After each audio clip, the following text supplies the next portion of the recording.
Have you ever driven over a highway bridge and couldn't help but look below? Or stood on a shoreline's rocky ridge just to watch the water flow? And count yourself as one of the few with a different set of dreams, the kind that keeps you up at night, 'cause you can't wait to get to that stream. It's more than a river. It's more than the water flowing or where it's going. It's the grip on the paddle and the shift in the saddle, the V in the boulders and the lean in the shoulders. When you reach for the eddy, it doesn't get better than this. Yes, it's more. So much more than a river. Hey everybody, welcome. You are here with us live with Cross Currents Leadership. We are live on Facebook, Substack, and YouTube for just 15 minutes every Sunday and Wednesday evening here over the winter, bringing us all together. We're talking to experts across paddle sports and outdoor recreation, getting you those golden nuggets of information. They're going to help you level up your paddle sports leadership in 2026. Tonight, I'm so excited to welcome Patrick Higgins to talk to us. He's going to talk to us about all things packrafting and ACA's packrafting program and just packrafting. We're going to do packrafting tonight. Patrick, thank you so much for making time for us tonight. Hi, Andrew. Thanks for having me, and thanks for putting together such a cool show. Patrick is a multidisciplinary ACA instructor trainer. He's an instructor trainer, meaning he can certify new instructors in coastal kayaking, in river kayaking, in packrafting, in paddle sports fishing. You're also a swiftwater rescue instructor, and you teach wilderness first responders, among other things, and a snowboard and ski instructor. you got a lot of disciplines covered. Yeah, it's quite the variety. Well, in Alaska in the wintertime, I wish I could paddle. You can't paddle year round here, but I prefer to go skiing and snowboarding when it's negative 15 degrees outside. I can imagine. I get that. On a day-to-day basis, he serves on the faculty at Alaska Pacific University, teaching in both the degree program for outdoor studies and the recreational outdoor program. So I feel like we got the perfect guy here to help us. I mean, you're right there at Alaska Pacific. I mean, isn't that kind of where packrafting began? It is, yes. One of our faculty members, Roman Dial, he was doing a Wilderness Classic race when he ran into a gentleman named Dick Griffith. And Dick Griffith was utilizing a packraft during this race, and Roman kind of picked that up. And Roman taught one of the first kind of 4-credit college classes for packrafting, kind of initiated packrafting instruction.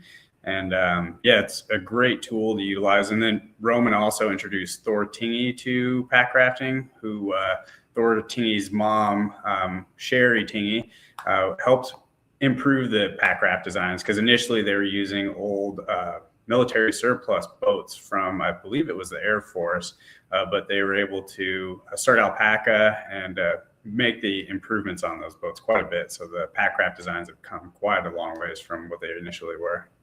Well, speaking as an inflatable girl myself for whitewater, I am a proud owner of a Sherry Tingey alpaca packraft, and I know when I ordered it, she called me personally to make sure she kind of met my needs. She cut it to order, so to speak.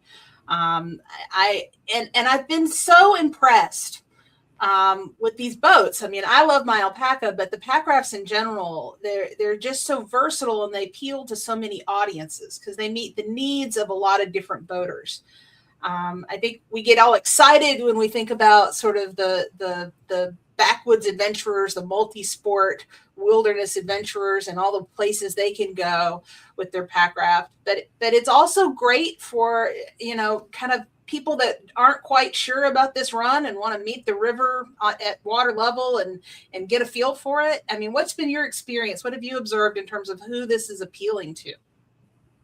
The packrafts are very versatile. So they're great for pretty much anybody. Like my dad, he's getting a little older in age and he doesn't work out as much as he should, but he's able to pick up and carry a Packraft. They're nice and they're lightweight, and he's not going to be running any rapids by any means. So he's more of kind of relaxed, take it to the lake, but they fold down really small. So they're compact. You can travel with them. And they're also great for teaching.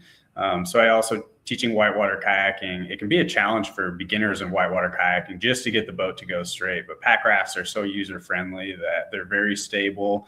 You can be on the wrong edge and paddle out into the stream and get away with it a little bit. Whereas a whitewater kayak, it gives you instant feedback. So it lets you know if you've made a mistake or not. So the Packraft just really helps boost people's confidence, kind of like a gateway drug to whitewater. But they're also, you can use them for a lot of other things as well. Well, that's certainly been my experience. It's kind of like putting bumpers on the river. And if you want to be able to keep up with all your hardcore whitewater friends just once in a while, it's a nice tool. Yeah, they're great. And they make a lot of different designs for different things. So when I initially started teaching packrafting classes in Alaska, it was pretty interesting. There was a lot of hunters who would go out and buy Packrafts, and their wives would make them take a class before they went out. And they're like, I'm really happy I took this class because I probably would have gotten in a lot of trouble if I'd gone out without having this knowledge of the river. But they're great. They can pack in. They have different designs. So they have one specifically for hunting that you can put a lot of extra weight in there, and then utilize it to get out, or fishing as well. So they're a good craft for a lot of different things. I love it. So let's talk about, I know a couple of years ago, ACA launched this packrafting curriculum, and it's kind of matured and just very quietly been maturing in the background. If people want to take a class, like what should they expect would be in a skills class for packrafting? There's lots of different options. Depends on what you want to do. If you do want to get into whitewater, I really like whitewater, so I highly recommend it.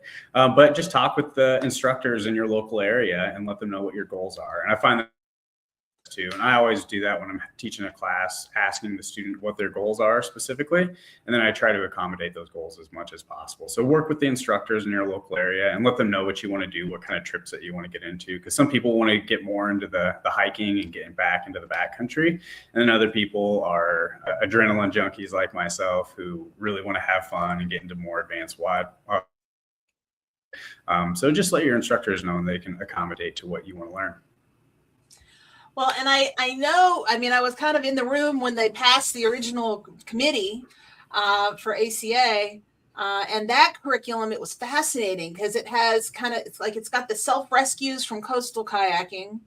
It's got the river skills from river kayaking. It's got a lot of the rescue techniques from swiftwater, but it also had a little bit of navigation, a little bit of overlanding. I mean, you kind of got a real mix of skills in there. Yeah, it's quite the hybrid of curriculum. So it's a really great course to go through. And there's a lot of different to it. So yeah, the rescues are very similar to a lot of the sea kayaking rescues. So you can self-rescue, climb back in. You could also roll them, especially with the newer designs of the boats. So we have a lot of people that are coming to our pool sessions in Anchorage to learn how to roll because it can help up your game if you're looking to run harder whitewater. But then the navigational aspect is pretty cool too. So being able to navigate to get to the put end and how to get out and back to your house after you get to the takeout. So it's a very cool curriculum that's available for it. Well, that's amazing. So talk to me about the progress that you've made as this curriculum has matured. Like how many instructors, how many ITs can teach this, and how do they find them? Yeah, the ACA has a really nice thing on their website where you can find an instructor. So you put the discipline that you want to learn about, and then you put the state you're in. So currently there's 109 packrafting instructors across the across the globe. Actually, there's a gentleman in Switzerland. There's somebody in Canada. So they're all over the world. Some are even in Mexico as well. But there's 109 packrafting instructors, 12 ITs, and 1 ITE or somebody that can train instructor trainers. So yeah, you can find them through the ACA website, and it's a really good resource. Also a plug for Kelsey. All the instructors out there, make sure to update all your stuff so that you're showing up on the ACA search. Same with whitewater kayaking, all of them. Just make sure that you're putting your information in there.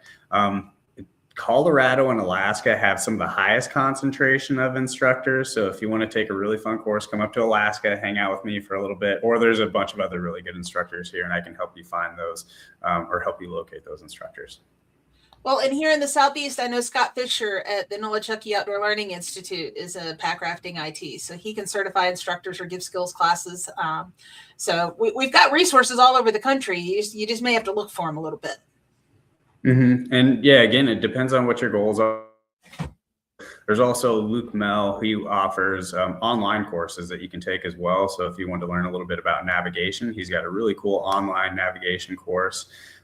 So depending on what your goals are, there's lots of options. And if you don't, say for instance, have a Packraft specific instructor in your area, a whitewater kayaking instructor is really good as well too, to kind of help you. And it's a lot of the river information is going to be very similar. That curriculum is going to be very similar. Absolutely. So guys, you know how I do. I always try to put all these links in the show notes to make this easy for you. So I've included a link to the APU program, the Outdoor Studies program, where Patrick teaches. I've also included a link for the American Packrafting Association on their YouTube channel. They've got several playlists of videos that are available. And Luke Mehl, who wrote the Packraft Handbook and all the awards that it's gotten. I have my signed copy right here. That's a great link. And if you go to that link, that'll take you to Luke's website. So you can find those other online courses that Patrick was telling you about. Well, Patrick, thank you so much for making these resources available to our folks. I know packrafting is, it's something so many people are having fun doing. It's a boat that you can like roll up and put in your duffel bag and take on a plane. It's just so versatile in so many ways.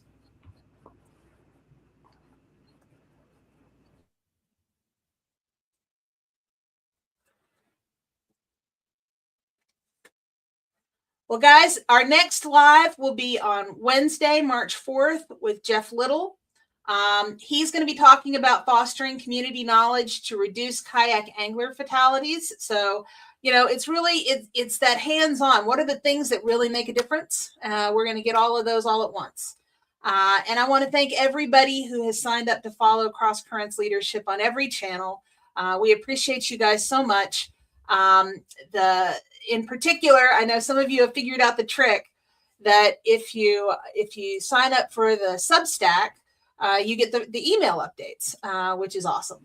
And my heartfelt gratitude to anybody who chose to upgrade from the free subscription on Substack to, throw a little Diet Coke money my way, keep me caffeinated, keep us going, support our work here at Cross Currents Leadership. That's the kind of thing that makes this series possible. And I really appreciate you guys. Thank you so much, Patrick. I appreciate you taking the time to come talk to us. Yeah, thanks for having me, and really appreciate you putting on this show. It's a really cool opportunity for the paddling community. And thanks again for your hard work. Okay, see everybody. We'll see you Wednesday. Bye.